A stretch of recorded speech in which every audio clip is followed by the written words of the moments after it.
Mamma Mia amazes the audience. We take you behind the scenes. We find out what goes into producing an episode of MET News and learn more about what TV Pro class has to offer at MHS. And students give their opinions on MCAS testing. This is MET News. Hi, and welcome to MET News. I'm Gavin Fritz. Let's get right into the lead.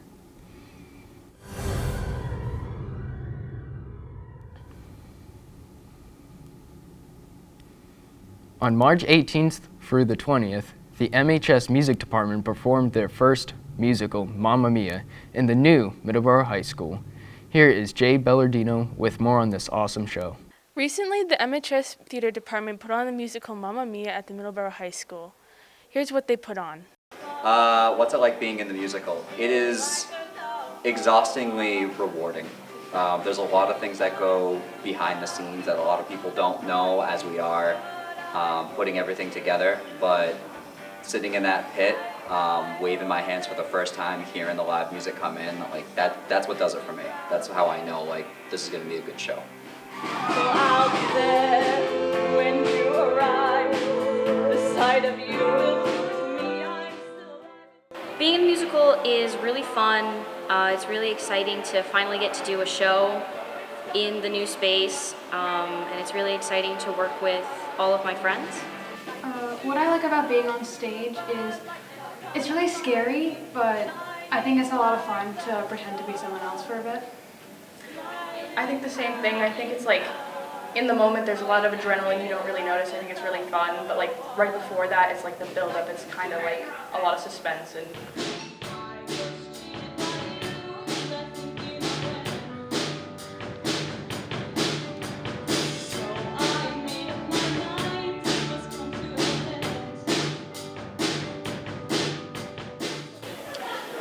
I like the, chaos of it all towards the end. I mean, it's a good time overall, like working on it, like over the course of a couple months, but it's a good time getting to know everyone as well. What is it like being in the musical? It's a really good environment. I really like how nice everyone is. It's a bit chaotic, but that's high school and theater and everything, so. The Mamma Mia musical was a successful show, many enjoying the performance. We thank the cast and crew for their hard work and dedication. This is Jay with MET News. Thanks, Jay. Let's take a look at more exciting moments from Mamma Mia in this highlight.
What goes into producing an episode of MET News?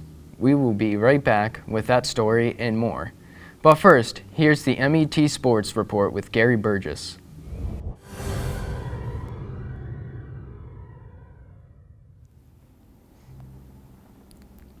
Thanks, Gavin. Spring sports are on their way. Let's take a look at the schedule for April 4th. On Monday, April 4th, the varsity girls and junior varsity girls softball team kicks off their week playing Dayton Rehoboth Regional High School at home. Varsity lacrosse girls play against East Bridgewater at East Bridgewater High School. Boys varsity lacrosse also has a game at East Bridgewater. All these games are at 4 p.m. Then, junior varsity girls play at 5:15 following the varsity game at East Bridgewater. And JV boys lacrosse will play a home game against East Bridgewater at 5:30.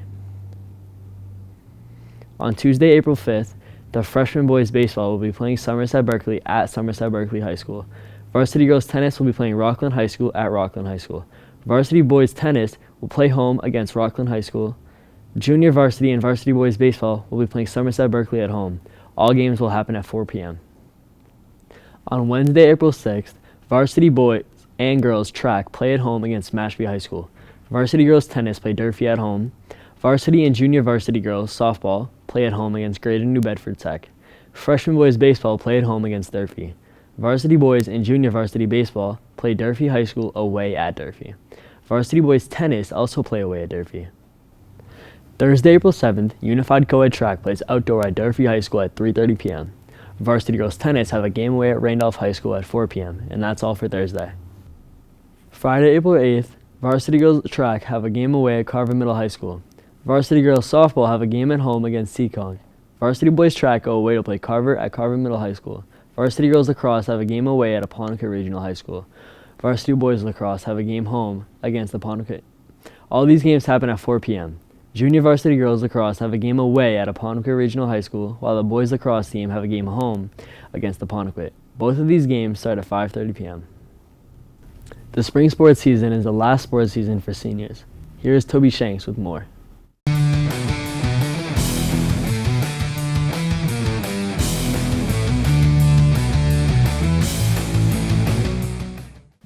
With the 2022 spring sports season coming up, seniors are having a lot of mixed feelings about it being their last season.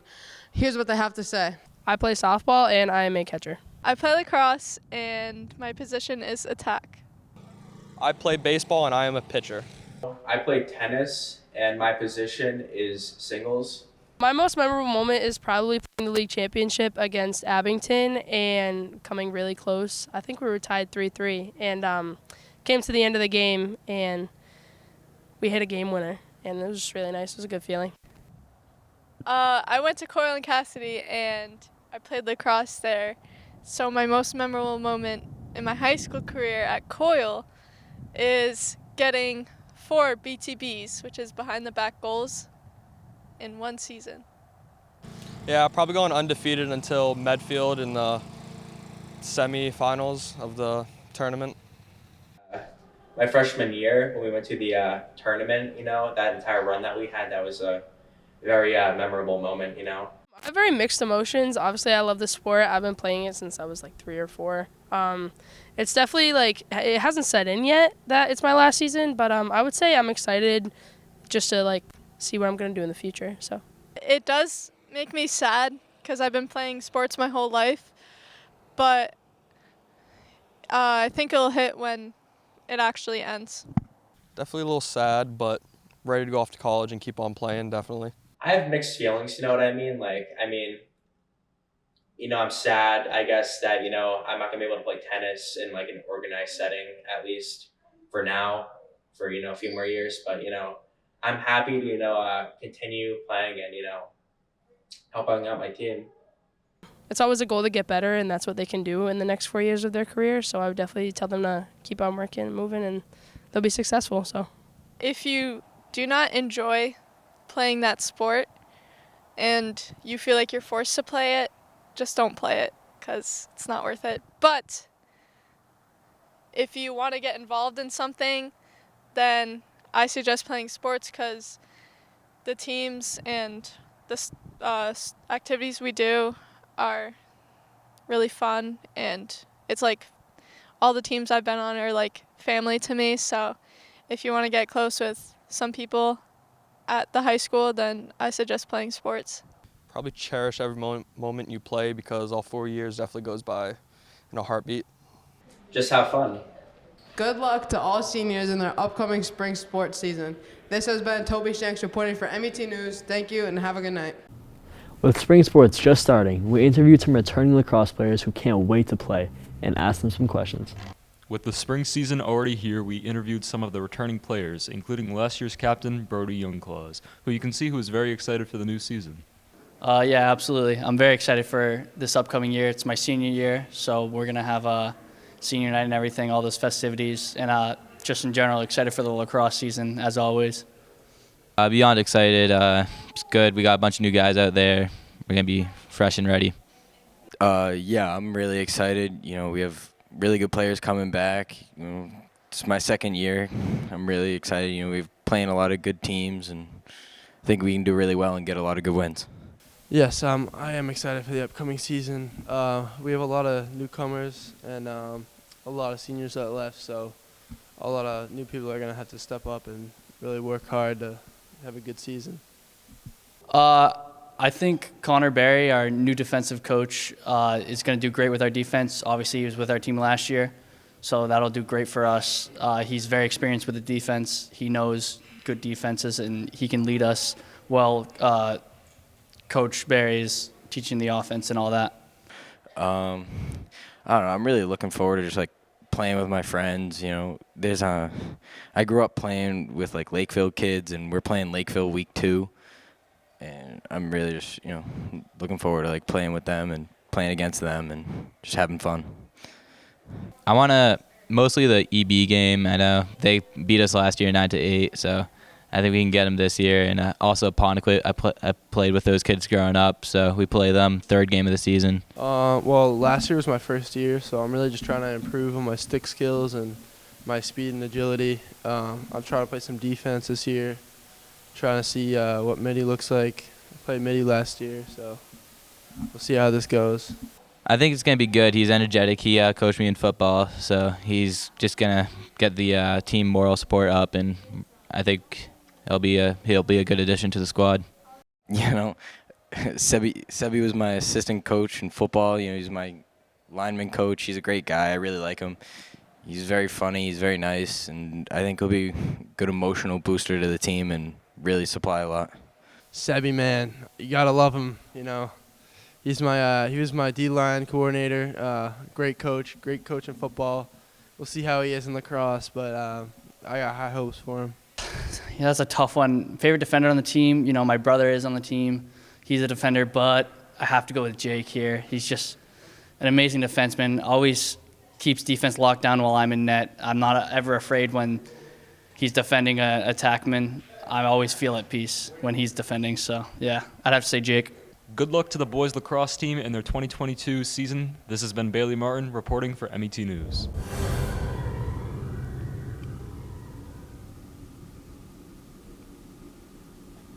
Our TV Pro students have been working hard filming and editing all of our school events.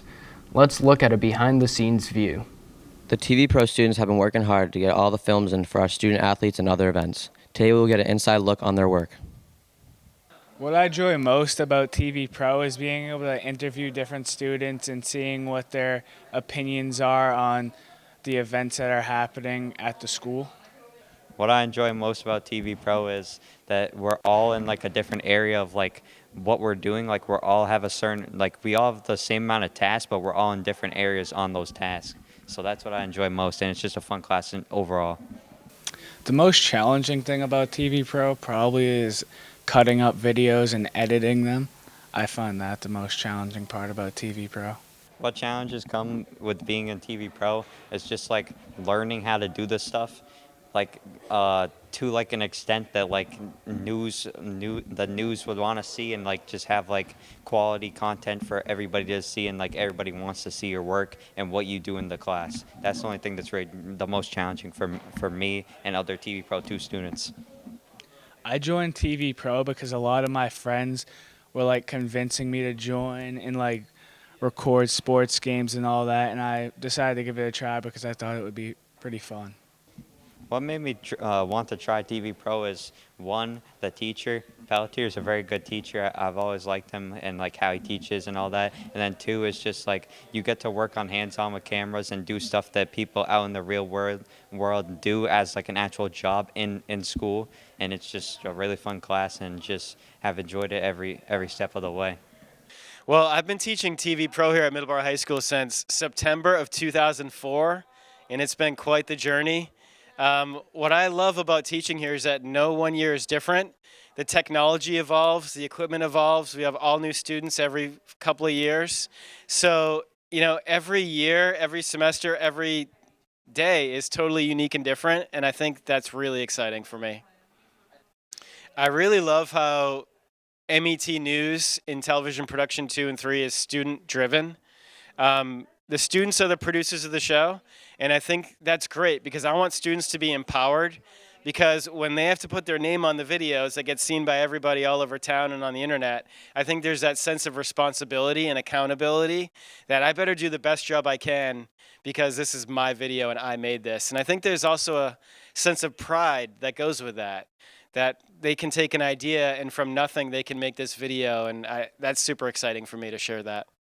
I think the biggest challenge with television production, and especially television production 2 and beyond, is dealing with the very real aspect of deadlines. And this is a team effort, and if one student misses a deadline, it could create ripple effects and affect the whole show. So I think as a teacher, I'm like one part educator, one part motivator, making sure that those students are where they should be in that part of the process. So I'd say that's probably one of the biggest challenges I face as a teacher. But I think it's also, there's an adrenaline rush that goes with trying to produce something and meet a certain timeline. And to get all of that done by each Friday every week is really a cool feeling. So it's difficult, but it also comes with a lot of benefits. Any student who might be curious or interested about TV production, I would definitely encourage that student take it next year because it's a really fun class. We take students of all ability levels, and it's really cool to be able to create something and get out there on the world and on TV. The students in this class work incredibly hard, and the district has shown their support of this program by building a state-of-the-art space for us. So come check us out at TV Pro. For so many things to film and edit, we can appreciate the work ethic of these students. This is Jake Wood for MET News.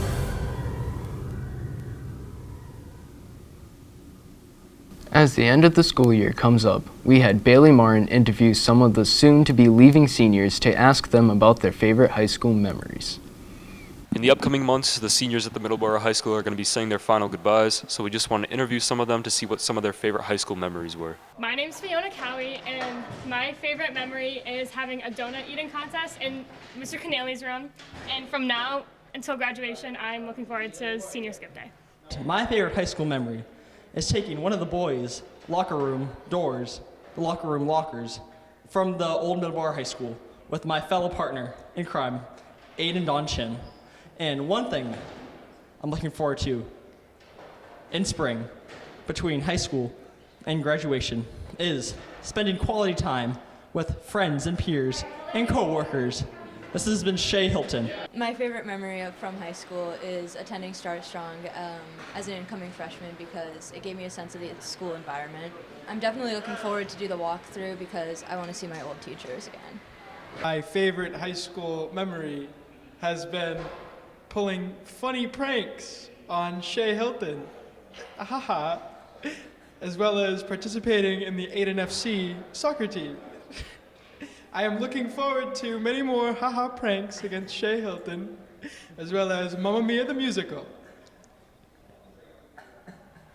I'm Arjay Jones. My favorite high school memory was sophomore year when, I think it was either sophomore or freshman year, my friend Elle Doherty and I would, in the old school, go through the secret hall and make vlogs every single day and post them, and everyone loved them. And I am looking forward to, between now and graduation, is senior skip day. This is the Boy Man, and one thing that is very memorable to me is, believe it or not, the old high school. You know, I just knew that place like the back of my hand, and it was a great environment. Even though the ceiling tiles were falling out, you know, it was just still old and reliable. I loved it.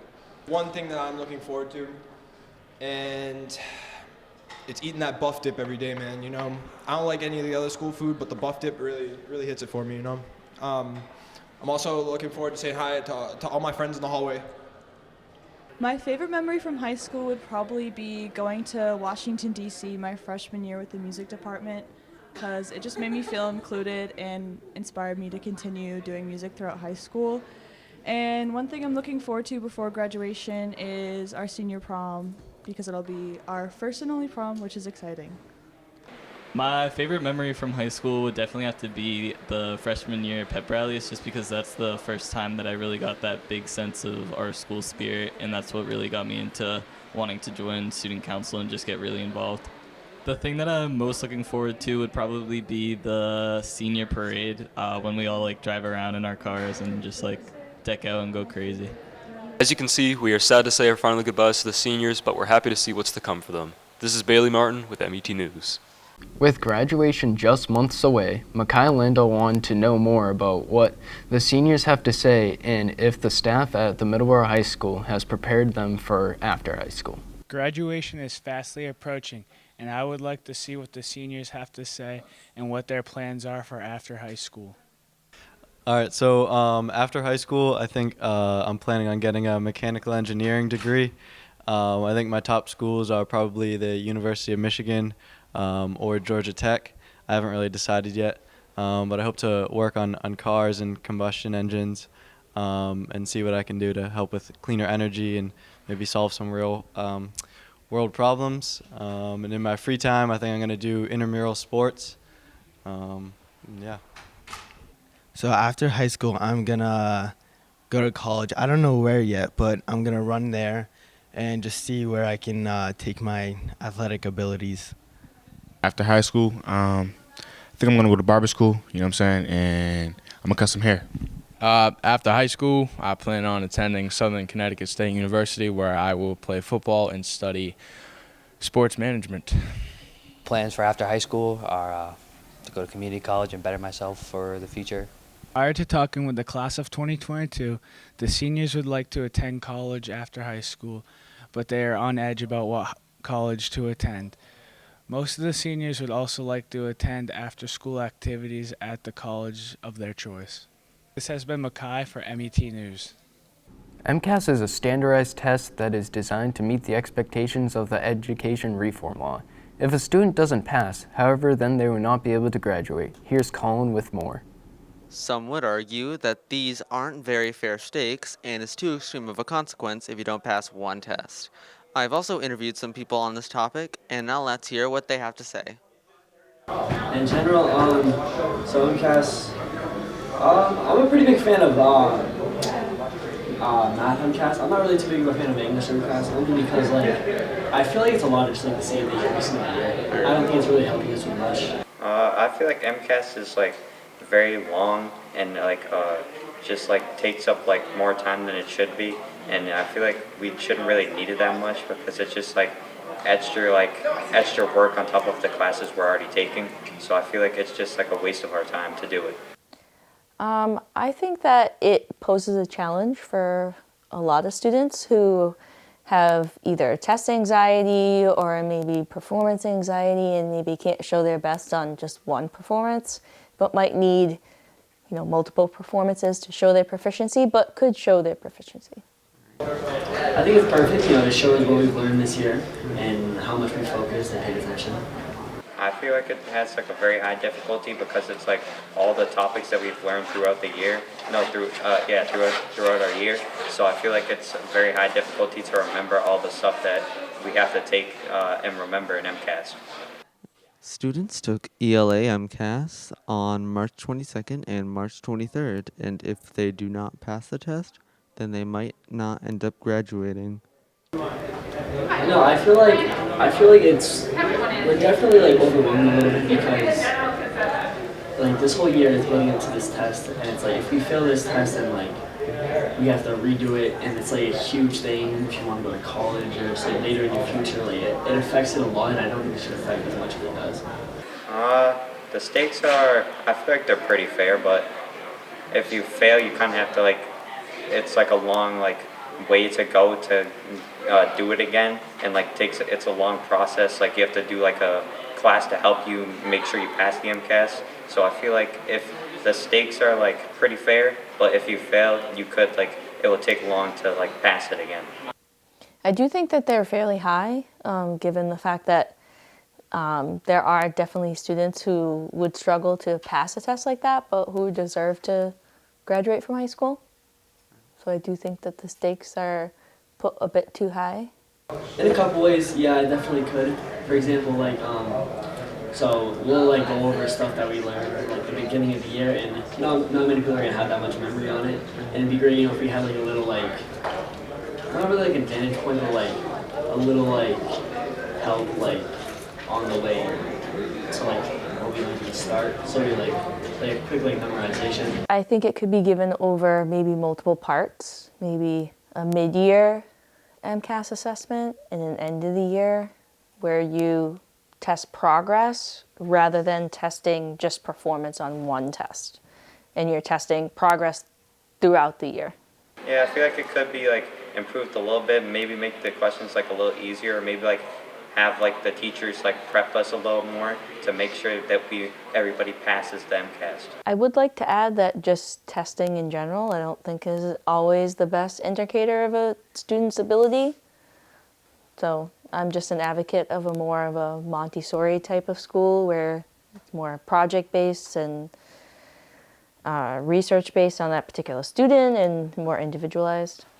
Hopefully they tweak the MCAS so that everybody can pass, not just like over half the students. Clearly, there are people who do think that MCAS can be improved. This is Colin Roque for MET News. Thanks for joining us on MET News. This is Gavin Fritz. Have a great night.